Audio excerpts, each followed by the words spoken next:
ಬೈಂದೂರು ತಾಲೂಕಿನಾದ್ಯಂತ ಸುರಿಯುತ್ತಿರುವ ಧಾರಾಕಾರ ಮಳೆಯಿಂದಾಗಿ ಸೌಪರ್ಣಿಕಾ ನದಿ ಉಕ್ಕಿ ಹರಿಯುತ್ತಿದ್ದು, ನದಿಯ ದಂಡೆಯ ಮೇಲಿರುವ ಪ್ರದೇಶಗಳಾದ ನಾವುಂದ, ಬಡಾಕೆರೆ, ಹಡವುನಾಡ, ಸೇನಾಪುರ, ಕೊಣ್ಕಿ, ತ್ರಾಸಿ ಮತ್ತು ಪಡುಕೋಣೆಯ ಕೆಲವು ಮನೆಗಳಿಗೆ ಹಾಗೂ ಕೃಷಿ ಭೂಮಿಗೆ ನೀರು ನುಗ್ಗಿ ಜಲಾವೃತಗೊಂಡಿದೆ. ಕಳೆದ 3 ದಿನಗಳಿಂದ ಸತತವಾಗಿ ಮಳೆಯಾದುದರಿಂದ ನಾವುಂದದ ಸಾಲುಬುಡದ ಸುಮಾರು 150 ರಿಂದ 200 ಮನೆಗಳ ಸಂಪರ್ಕ ರಸ್ತೆ ಇಲ್ಲದಂತಾಗಿದೆ. ಜಾನುವಾರುಗಳಿಗೆ ಸುರಕ್ಷಿತ ಸ್ಥಳವಿಲ್ಲದೆ ಪರದಾಡುವಂತಾಗಿದೆ. ಮುಖ ಪ್ರಾಣಿಗಳ ರೋದನೆ ಕಂಡು ಅಸಹಾಯಕ ಸ್ಥಿತಿಯಲ್ಲಿದ್ದು ದಿಕ್ಕು ತೋಚದಂತಾಗಿದೆ ಹಾಗೂ ನೆರೆಯ ಸಂದರ್ಭದಲ್ಲಿ ಈ ಭಾಗದ ಜನರು ತಮ್ಮ ಆಹಾರ ಸಾಮಗ್ರಿಗಳನ್ನು ಕೊಂಡುಕೊಳ್ಳಲು ರಸ್ತೆಗಳಿಲ್ಲದೆ ದೋಣಿಯನ್ನ ಅವಲಂಬಿಸಬೇಕಾಗಿದೆ. ಈ ನೋವು ಪ್ರತಿ ವರ್ಷವೂ ನಮ್ಮನ್ನ ಕಾಡುತ್ತಿದ್ದು, ಸರಿ ಮಾಡುವಲ್ಲಿ ಸಂಬಂಧಪಟ್ಟವರು ಆಯಾ ಸಮಯದಲ್ಲಿ ಆಶ್ವಾಸನೆ ಕೊಡುವುದಲ್ಲದೆ ಇದುವರೆಗೂ ಏನು ವ್ಯವಸ್ಥೆಯನ್ನ ಕಲ್ಪಿಸಿಕೊಡುವಲ್ಲಿ ವಿಫಲರಾಗಿದ್ದಾರೆ ಎಂದು ಗ್ರಾಮದ ಹಿರಿಯರಾದ ರತ್ನಾಕರ್ ಗಾಣಿಗ ತಮ್ಮ ನೋವನ್ನ ತೋಡಿಕೊಂಡಿದ್ದಾರೆ.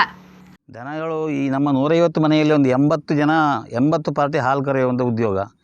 ಮಿಲ್ಕ್ ಡೈರಿಗೆ ಹಾಲು ಕೊಂಡು ಹೋಗಬೇಕು. ನೆರೆ ನಿನ್ನೆ ರಾತ್ರಿ 1 ಗಂಟೆ ರಾತ್ರಿವರೆಗೆ ನೆರೆ ಇರ್ತಾಯಿತ್ತು.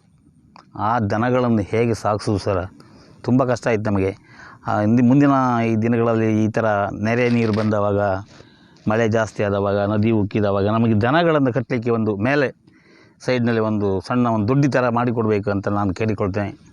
ಹಾಗೆ ಈ ರಾತ್ರಿ ಆದ ಕೂಡಲೇ ನಮಗೆ ಭಯ ಆಗುತ್ತೆ. ಎಲ್ಲ ತಹಸೀಲ್ದಾರೆಲ್ಲ ಬಂದು ಹೋಗಿದ್ದಾರೆ. ಆದರೂ ಈ ಮಳೆ ಬಂದ ಕೂಡಲೇ ಇಲ್ಲಿ ಬೈಲು ಎಲ್ಲ ನಾಟಿಯಾಗಿದೆ, ಪೂರ ಎಲ್ಲ ಕೊಳತು ಹೋಗಿದೆ ನೋಡಿ. ಈಗ 2-3 ದಿವಸ ಆಯಿತು ಈಗ ನೀರು ನಿಂತು. ಇನ್ನೊಂದು ವಾರ ಕೂಡ ನೀರು ನಿಂತ್ಕೊಂಡೇ ಇರುತ್ತೆ ಅಂತ ಕಾಣುತ್ತೆ. ಮತ್ತೆ ಮಳೆ ಜಾಸ್ತಿ ಆದರೆ ಮತ್ತೆ ನೀರು ಬರುತ್ತೆ. ಇದು ನಮಗೆ ಕಷ್ಟ ತಪ್ಪಿದ್ದಲ್ಲ ಅನ್ನುವಂಥ ಮನೋಭಾವನೆ ಬರ್ತಾಯಿದೆ. ದಯಮಾಡಿ ನಮಗೆ ಅಟ್ಲೀಸ್ಟ್ ಮಾನವರು ಹೇಗಾರು ಹೋಗ್ತಾರೆ ಬಿಡಿ, ಒಂದು ದನಗಳಿಗೆ ಇರಲಿಕ್ಕೆ ಒಂದು ದೊಡ್ಡ ಥರ ಒಂದು ಸೆಡ್ಡನ್ನಾದರೂ ನಿರ್ಮಿಸಿಕೊಡಿ. ಒಂದು ದೋಣಿ ಇದೆ, ಒಂದು ದೋಣಿ ಬೇಕು ನಮಗೆ. ಇಲ್ಲಿ ಜನಗಳಿಗೆ ಅಪಾಯ ಆಗದಿದ್ದಾಗೆ ಸಹಕರಿಸಬೇಕಂತ ಕೇಳಿಕೊಡ್ತೇನೆ. 3 ದಿನಗಳ ಕಾಲ ಯಾವುದೇ ಸಂಪರ್ಕ ಇಲ್ಲ, ಎಂತಕ್ಕೆ ಸುತ್ತಲೂ ನೀರು ತುಂಬಿದೆ. ರವಿರಾಜ್, ವಿ4 ನ್ಯೂಸ್, ಬೈಂದೂರು.